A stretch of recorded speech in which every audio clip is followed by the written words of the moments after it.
Guys hello guys, I hope all of you are doing well. आज हम लोग discuss करेंगे लीड कोड का problem number 75 which is sort colours. Medium marked question है, पर ना हम इसको बहुत आराम से सॉल्व कर लेंगे। क्वेश्चन हमको बोल रहा है that we are given an array nums with N objects coloured red white और blue and we have to sort them in place. अच्छा ठीक है। और red colour is associated with 0, white is associated with 1 and blue is associated with 2। ठीक है। इसका मतलब क्या है ना कि मेरे को एक एरे गिवन है, जिसमें जो एलिमेंट्स है ना वो या तो 0 है या तो 1 है या तो 2 है। अब मेरे को क्या करना है, मेरे को उनको सॉर्ट करना है और इन प्लेस सॉर्ट करना है। अब इन प्लेस सॉर्ट करने का क्या मतलब होता है? इन प्लेस सॉर्ट करने का मतलब है ना, जैसे सपोज मेरे को ये नम्स वेक्टर गिवन है, तो ना मैं नम्स को सॉर्ट करने के लिए ना किसी और वेक्टर का यूज़ नहीं कर सकता हूँ। मैं कोई एक्स्ट्रा स्पेस नहीं सॉर्ट कर सक यूज़ कर सकता हूँ। मेरे को इसी नम्स को यूज़ करके ना इसी में चेंजेस करके, अब या तो मैं ओवरराइट करूँ इसके एलिमेंट्स को, या तो मैं स्वैपिंग करूँ, या तो ओवरराइट या तो स्वैपिंग करके ही मैं सॉर्ट कर सकता हूँ। मैं कोई और एक्स्ट्रा स्पेस नहीं ले सकता। ठीक है। और क्वेश्चन में ये भी गिवन है कि ये जो लाइब्रेरी फंक्शन होता है ना सॉर्ट, मैं उसको यूज़ नहीं कर सकता हूँ। ठीक है। तो अब समझते हैं हम इसको सॉल्व कैसे करेंगे। सबसे पहले ना हम अपना एक अप्रोच 1 है जो कि काउंटिंग सॉर्ट बेस्ड है, उसको डिस्कस कर लेते हैं। इस अप्रोच में मैं क्या करूँगा ना कि मैं 3 वेरिएबल बनाऊँगा। एक होगा काउंट 0 जो कि 0 से इनिशियलाइज़ होगा, दूसरा होगा काउंट 1 ये भी 0 से इनिशियलाइज़, तीसरा होगा काउंट 2 ये भी 0 से इनिशियलाइज़ होगा। अब मैं क्या करूँगा, जैसे ये मेरे को नम्स वेक्टर गिवन है, ठीक है, मैं ना इसको पूरा ट्रैवर्स करूँगा और हर एक एलिमेंट की फ्रीक्वेंसी को स्टोर कर दूंगा इन 3 वेरिएबल्स में।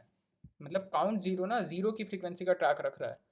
इस केस में जो मेरा 0 है वो 2 बार आ रहा है, तो काउंट 0 क्या हो जाएगा, 2 हो जाएगा।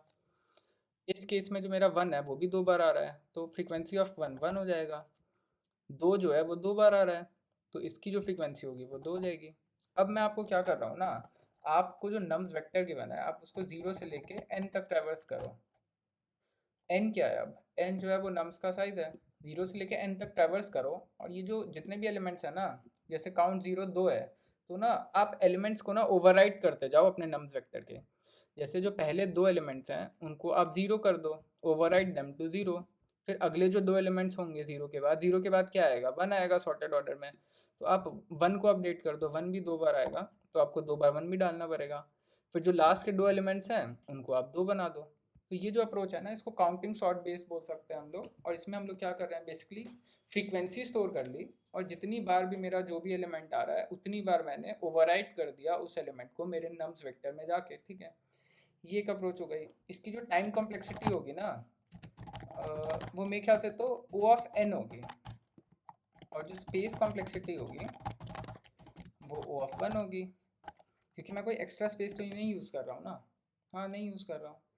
पर ये अप्रोच 1 है। मैं जो अब आपको एक अप्रोच बताऊंगा वो ना इससे बेटर होगी।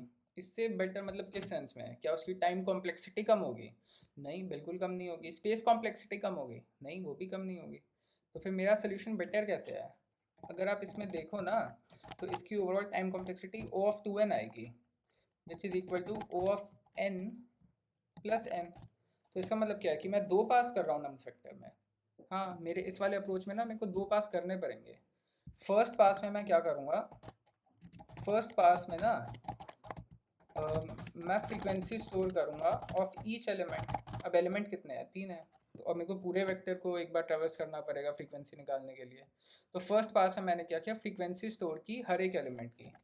और सेकेंड पास में मैं क्या करूँगा, सेकेंड पास में मेरे ख्याल से मैं क्या कर रहा हूँ, over writing the original vector. Second pass में मैं ओवरराइट कर रहा हूँ एलिमेंट्स को। तो इसका मतलब ये है कि अप्रोच 1 में ना, जो काउंटिंग सॉर्ट बेस्ड है, उसमें मैं 2 पास यूज़ कर रहा हूँ। अब हम लोग ना एक अपनी अप्रोच 2 देखते हैं। ये टाइम कॉम्प्लेक्सिटी इसकी भी वही है, स्पेस इसकी भी वही है, पर ना ये सिंगल पास में हो जाएगा। ठीक है। अब समझते हैं कि हम इसको सिंगल पास में कैसे करेंगे। इस क्वेश्चन को ना सिंगल पास में सॉल्व करने के लिए मेरे को ना 3 पॉइंटर्स बनाने पड़ेंगे, लो, मिड और हाई। लो को मैं इनिशियली 0 से इनिशियलाइज़ कर दूंगा, मिड को भी 0 से इनिशियलाइज़ कर दूंगा, और जो हाई होगा ना वो n-1 होगा।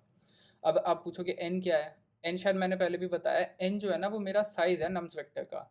सपोज अगर इस एग्जाम्पल में देखें हम लोग, इस एग्जाम्पल में जो मेरे नम्स का साइज़ है ना वो 6 है। 6 - 1 क्या होगा, 5 होगा। और 5 ही तो लास्ट इंडेक्स है ना मेरे इस वेक्टर का, ठीक है। तो लो और मिड मेरे 0 0 है, और जो हाई है वो मेरे लास्ट एलिमेंट को पॉइंट कर रहा है, ठीक है। अब ना हम इस पूरे क्वेश्चन को बेसिकली 3 केसेस में डिवाइड कर देंगे, केस 1, केस 2, केस 3। हम क्या करेंगे ना, एक लूप चलाएंगे और हर एक आइट्रेशन में ना हम अपने नम्स मिड को एग्जामिन करेंगे। नम्स मिड को एग्जामिन करने का मतलब है ये जो मिड पॉइंट है जिस भी एलिमेंट को पॉइंट कर रहा है ना, मैं हर एक ट्रेवर्सल में इसी को एग्जामिन करूंगा। अब देखो, जो मेरा केस 1 अगर देखें तो नम्स मिड ना 0 है। पहले ही बताओ मिड पे क्या क्या वैल्यूज हो सकती हैं, या तो 0 होंगी, या तो 1 होंगी, या तो 2 होंगी। इन्हीं 3 केसेस के लिए ये मैंने 3 केस बना रखे हैं। अब नम्स मिड अगर मेरा 0 है, ठीक है। अब एक बात बताओ, जो सॉर्टेड ऑर्डर है उसमें जो मेरा 0 होगा वो लेफ्ट साइड आएगा, सेंटर में आएगा, या राइट साइड आएगा मेरे नम्स वेक्टर के? मेरे ख्याल से तो लेफ्ट साइड आना चाहिए ना, because 0 is lesser than both 1 and 2, ठीक है। और मेरा अल्टीमेट गोल ये है ना कि ये जो एल पॉइंटर है, लो पॉइंटर है, उसके लेफ्ट साइड ना मेरा पूरा वेक्टर सॉर्टेड होना चाहिए, और ये जो हाई है इसके राइट साइड मेरा पूरा वेक्टर सॉर्टेड होना चाहिए, ठीक है। तो ये अचीव करने के लिए मैं क्या करूँगा, अगर मेरे को नम्स मिड पे 0 मिलता है तो मैं क्या करूँगा, उसको नम्स लो से स्वॉप कर दूंगा, और लो को आगे बढ़ाऊंगा और मिड को भी आगे बढ़ाऊंगा, ठीक है। मिड को मैं इसलिए आगे बढ़ा रहा हूँ क्योंकि अब मैंने अपना करंट एलिमेंट को एग्जामिन कर लिया है, अब मैं अगले एलिमेंट को एग्जामिन करना चाह रहा हूँ, ठीक है। तो केस 1 हमको समझ में आ गया, whenever nums mid is equal to 0, तो मैं उसको नम्स लो से स्वॉप कर दूंगा, ठीक है, ठीक है। और लो पे अब 0 आ गया है, और लेफ्ट साइड मतलब मेरे एरे में 0 आ चुका है, तो अब मेरे को अगले एलिमेंट से स्वैप करना पड़ेगा ना, इसीलिए मैंने लो को आगे भी बढ़ाया। मिड को इसलिए आगे बढ़ाया क्योंकि करंट एलिमेंट एग्जामिन हो चुका है, अब मैं चाहता हूँ कि मैं नेक्स्ट एलिमेंट को एग्जामिन करूँ, ठीक है। सेकेंड केस है ना मेरा, when nums mid is equal to 1। अच्छा, मतलब मेरे नम्स मिड पे अभी 1 है। सॉर्टेड एरे में जो मेरा 1 होगा वो कहाँ आना चाहिए, लेफ्ट साइड आना चाहिए, मिड में आना चाहिए, या राइट साइड आना चाहिए? मेरे ख्याल से तो मिड में ही आना चाहिए, और मिड में है। तो ना मैं कुछ नहीं करूँगा, एज इट इज़ रहूँगा, ना कोई स्वॉपिंग करूँगा, ना लो को इंक्रीमेंट करूँगा, ना हाई को इंक्रीमेंट करूँगा, मैं सिंपली जाके मिड को इंक्रीमेंट कर दूंगा ताकि अब मैं अपना अगला एलिमेंट एग्जामिन कर सकूँ। मैं बहुत खुश हूँ मेरे करेंट पोजीशन ऑफ 1 से, ठीक है, क्योंकि मेरे नम्स मिड पे 1 था और मैं चाहता हूँ कि बीच में ही हो मेरा 1। अब आता है केस 3। केस 3 है when nums mid is equal to 2। Sorted vector में जो 2 होगा वो वैल्यू लेफ्ट में आएगी, सेंटर में आएगी, या राइट में आएगी? मेरे ख्याल से तो राइट में आएगी। और राइट का जो ट्रैक है वो कर कौन सा पॉइंट कर रहा है, वो मेरा हाई पॉइंटर कर रहा है। तो मैं क्या करूँगा ना, नम्स हाई को नम्स मिड से स्वैप कर दूंगा और हाई को डिक्रीमेंट कर दूंगा। एक चीज़ मेरे को कंफ्यूजिंग लग रहा है यहाँ पे, जब मेरा नम्स मिड इक्वल टू 0 था तो मैंने ना लो को भी इंक्रीमेंट किया था, पर इस वाले केस में मैं हाई को डिक्रीमेंट कर रहा हूँ पर लो को मिड को क्यों नहीं इंक्रीमेंट कर रहा हूँ? मेरे को अगला एलिमेंट एग्जामिन करना चाहिए ना। उसके पीछे का लॉजिक ये है, और ये बहुत इंपॉर्टेंट है, कि हम मिड को इंक्रीमेंट नहीं करेंगे when my nums mid is equal to 2। खाली स्वॉपिंग करेंगे और हाई को डिक्रीमेंट करेंगे, क्योंकि जो एलिमेंट हाई से आया है ना मिड पे, वो अभी तक प्रोसेस ही नहीं हुआ है, वो फिर से चेक होगा। सपोज मान लो कि मेरा जो नम्स 1 था, मतलब ऐसा मान लो कि मेरे हाई से ना सपोज 2 के नम्स मिड पे आ गया। सपोज मान लो ना हाई पे 2 पर आ हुआ है, ठीक है, और मैंने क्या किया, उसको मेरे नम्स मिड से स्वैप कर दिया। अब जो मेरा 2 होगा वो हाई से उठ के मिड पे आ जाएगा, और अब अगर मैं मिड को प्लस प्लस कर दूंगा तो एक सेकेंड, जो मेरा 2 है वो तो बीच में आ गया ना मेरे वेक्टर के, पर जो 2 है वो तो राइट साइड आना चाहिए। इसीलिए हम क्या करेंगे ना, केस 3 में मिड को इंक्रीमेंट नहीं करेंगे। यही सबसे इंपॉर्टेंट चीज़ थी इस क्वेश्चन में। अब एक काम करते हैं, एक ना टेस्ट केस पे ड्राई रन करके देखते हैं अपने अप्रोच को, समझते हैं कि केस 1 कैसे अप्लाई हो रहा है, केस 2 कैसे अप्लाई हो रहा है, और 3 कैसे अप्लाई हो रहा है, और फिर इसके बाद जल्दी से कोड करते हैं और स्पेस और टाइम कॉम्प्लेक्सिटी देखते हैं। मैंने क्या बोला था आपको, 3 वेरिएबल्स बनाऊंगा, लो मिड और हाई। लो 0 पे होगा, मिड भी 0 पे होगा, और हाई जो होगा वो n-1 पे होगा, मतलब लास्ट एलिमेंट को पॉइंट कर रहा होगा मेरा हाई, ठीक है। अब मैंने क्या कहा था, मैं नम्स मिड को एग्जामिन कर रहा हूँ ना हमेशा, ठीक है। नम्स मिड पे मैंने देखा, अच्छा 2 पर आ हुआ है, 2 किस साइड होना चाहिए, लेफ्ट साइड, सेंटर में, या राइट साइड? मेरे ख्याल से तो राइट साइड होना चाहिए। अच्छा, मतलब ये केस 3 है क्या? केस 3 में हम लोग क्या कर रहे थे, नम्स मिड को और हाई को स्वॉप कर रहे थे, और हाई को माइनस माइनस कर रहे थे, ठीक है। तो फिर हाई पे मेरा 0 है अभी, और नम्स मिड पे 2 है, तो 0 मेरे यहाँ आ जाएगा 2 की जगह, और जो 2 है वो 0 की जगह आ जाएगा, और हाई जो है वो माइनस माइनस हो जाएगा। अगर पहले मेरा हाई इसको पॉइंट कर रहा था तो अब मेरा हाई इस वाले एलिमेंट को पॉइंट कर रहा होगा, ठीक है। यहाँ पे देखो हाई मेरा यहाँ से उठ के यहाँ आ गया और लो और मिड अभी भी वहीं के वहीं है, ठीक है, क्योंकि इस वाले थर्ड केस में मैंने क्या कहा था कि मैं मिड को इंक्रीमेंट नहीं करूँगा, ठीक है। अब फिर देखते हैं कि मिड पे कौन सा एलिमेंट है। अच्छा, मिड पे तो अभी ज़ीरो है। ज़ीरो कहाँ, लेफ़्ट साइड होना चाहिए। लेफ़्ट का ट्रैक कौन रख रहा था, लो पॉइंटर रख रहा था। जब मेरे मिड की वैल्यू ज़ीरो थी तो कौन सा केस लग रहा था, केस वन लग रहा था, ये वाला nums mid equal to zero. इसमें हम नम्स लो को नम्स मिड से स्वॉप कर रहे थे और लो को भी इंक्रीमेंट कर रहे थे और मिड को भी इंक्रीमेंट कर रहे थे। नीचे आते हैं, नम्स लो को नम्स मिड से स्वॉप करोगे तो कोई चेंज नहीं होगा ना वेक्टर में, क्योंकि लो और मिड अभी दोनों सेम एलिमेंट को ही पॉइंट कर रहे हैं, ठीक है। फिर भी हम स्वॉप कर देते हैं लो और मिड को, और मिड को प्लस प्लस करते हैं, लो को प्लस प्लस करते हैं। मतलब अब जो मेरा लो और मिड है ना, वो दोनों इस एलिमेंट को पॉइंट कर रहा होगा, ठीक है। ये देखो मैंने बना रखा है। अब लो और मिड पहले इस ज़ीरो को पॉइंट कर रहे थे, अब इस ज़ीरो को पॉइंट कर रहे हैं, ठीक है। फिर से मैं नम्स मिड को एग्जामिन करता हूँ। नम्स मिड इस केस में मेरा ज़ीरो है, ठीक है। जब नम्स मिड मेरा ज़ीरो है तो मैं केस वन अप्लाई करूँगा। केस वन में मैं स्वॉप कर दे रहा था लो को और मिड को, ठीक है, कर दिया। अभी भी लो और मिड सेम एलिमेंट को ही पॉइंट कर रहे हैं तो कोई चेंज नहीं आएगा। उसके बाद मैं मिड को प्लस प्लस करूँगा और लो को प्लस प्लस करूँगा। अब जो मेरा लो और मिड होगा दोनों इस एलिमेंट को पॉइंट कर रहा होगा। ये देखो यहाँ पे टू को पॉइंट कर रहा है। अब मैंने देखा कि मेरे नम्स मिड पे कौन सा एलिमेंट पड़ा हुआ है, अभी टू पड़ा हुआ है, हाँ ठीक है। अब जब टू पड़ा हुआ है तो ये केस कौन सा हो गया, केस थ्री हो गया। केस थ्री में हम स्वॉप कर रहे थे नम्स मिड को हाई से। नम्स मिड को हाई से इसलिए स्वॉप कर रहे थे क्योंकि अब अगर टू पड़ा हुआ है तो मैं चाहता हूँ कि टू ना मेरा राइट साइड आ जाए, मतलब पीछे की तरफ चला जाए, हाँ ठीक है। और उस केस में हम मिड को इंक्रीमेंट नहीं कर रहे थे, खाली हाई को डिक्रीमेंट कर रहे थे, तो कर देंगे। तो फिर मेरा जो हाई है जिस पे वन पड़ा हुआ है, वन उठ के यहाँ आ जाएगा और टू जो है वो वन की प्लेस पे चला जाएगा। और जो हाई पहले इस इंडेक्स पे था, इस एलिमेंट पे था, वो इस एलिमेंट पे आ जाएगा, ठीक है। ये देखो ये मैंने इस केस में बना रखा है। फिर से मैं नम्स मिड को एग्जामिन करूँगा। नम्स मिड पे अभी वन पड़ा हुआ है।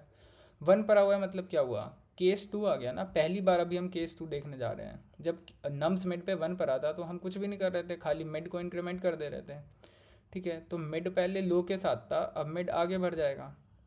ये देखो अब मिड हाई की पोजीशन पे चला गया, ठीक है। अब फिर से हम नम्स मिड को एग्जामिन करते हैं। नम्स मिड पे इस केस में वन पड़ा हुआ है। जब वन था तो केस वन लगेगा। केस वन में हम खाली मिड को इंक्रीमेंट कर दे रहे थे, तो ना मिड इंक्रीमेंट हो गया और हाई के भी आगे चला गया। अब ये ना हमारा एक एग्जैक्ट केस है। Win ever mid is greater than high तो हमारा जो लूप है वो ब्रेक कर जाएगा और हमको हमारा सॉर्टेड वेक्टर मिल जाएगा नम्स। ये देखो ये सॉर्टेड फॉर्म में है ना, हाँ ये सॉर्टेड फॉर्म में है। इनिशियली हमारा जो वेक्टर था वो इस फॉर्म में था और हम चाहते थे कि वो इस फॉर्म में आ जाए, आ भी गया, ठीक है। आई होप आपको सारे केसेस समझ में आ गए। मेन क्रक्स मेरा ना स्टार्टिंग से यही था कि जो मेरा लो और हाई पॉइंटर है ना, लो जो है लो के लेफ्ट साइड सारा सॉर्टेड होना चाहिए और हाई के ना राइट साइड सारा सॉर्टेड होना चाहिए। फिर से रिपीट कर रहा हूँ, लो के लेफ्ट साइड हमेशा मेरा नाम सॉर्टेड होना चाहिए और हाई के राइट साइड सॉर्टेड होना चाहिए। आप ना ये जितनी आइट्रेशंस करी हैं सब में चेक कर लो के लेफ्ट साइड और हाई के राइट साइड हमेशा सॉर्टेड रहेगा। और इधर तो कोई एलिमेंट ही नहीं है। हाई के राइट साइड देखो ये टू सॉर्टेड है, ठीक है। लो के लेफ्ट में देखो ज़ीरो सॉर्टेड है, हाई के राइट में देखो टू सॉर्टेड है। लो के लेफ्ट में अभी भी आप देखो ये पूरा सॉर्टेड है, ये भी पूरा सॉर्टेड है, ये भी सॉर्टेड है, ये भी सॉर्टेड है, ये भी सॉर्टेड है, ये भी सॉर्टेड है, ये भी सॉर्टेड है और ये भी सॉर्टेड है। और फिर जब मेरा जो एम है वो हाई को क्रॉस कर गया, वो मेरा एग्जैक्ट केस हो गया। अब एक काम करते हैं जल्दी से ना, इस अप्रोच को हम कोड में लिखते हैं बिल्कुल 1 मिनट में। Int low equal to zero, mid equal to zero, n equal to nums dot size and high is equal to n-1। अब मेरा लूप कब तक चल रहा था, while mid is less than equal to high. अब मैं क्या करूँगा ना, सीधा जाके अपने 3 केस लिख दूंगा। केस वन मेरा क्या था, एक second, if nums mid equal to zero. इस केस में मैं क्या कर रहा था, इस केस में मैं स्वॉप कर दे रहा था नम्स लो को नम्स मिड से, और क्या कर रहा था, लो को प्लस प्लस कर रहा था और मिड को प्लस प्लस कर रहा था, ठीक है। अब हम ना अपना केस टू देख लेते हैं। केस टू क्या था मेरा, जब मेरा नम्स मिड इक्वल टू 1 था। इस केस में मैं क्या कर रहा था, खाली जो मेरा मेड था उसको जाके इंक्रीमेंट कर दे रहा था। अब हम केस 3 देख लेते हैं। केस 3 क्या था? केस 3 ये था जब मेरा नम्स मेड इक्वल टू 2 हो जा रहा था। इस केस में मैं क्या कर रहा था? स्वैप कर रहा था नम्स मेड को नम्स हाई से और डिक्रीमेंट कर दे रहा था हाई को, और मैं मिड को इसमें इंक्रीमेंट नहीं कर रहा था। ये समझना बहुत ज़रूरी है कि मिड इंक्रीमेंट नहीं होगा केस 3 में। क्यों नहीं होगा? उसका लॉजिक ये है कि जो एलिमेंट हाई से आएगा ना स्वैप होके मिड पे, वो अभी तक प्रोसेस नहीं हुआ है, तो उसको फिर से हमको चेक करना पड़ेगा। तो इसलिए हम मिड को ना नहीं इंक्रीमेंट कर सकते इस केस में। मेरे ख्याल से तो ये कोड सही है, एक बार रन करके देखते हैं।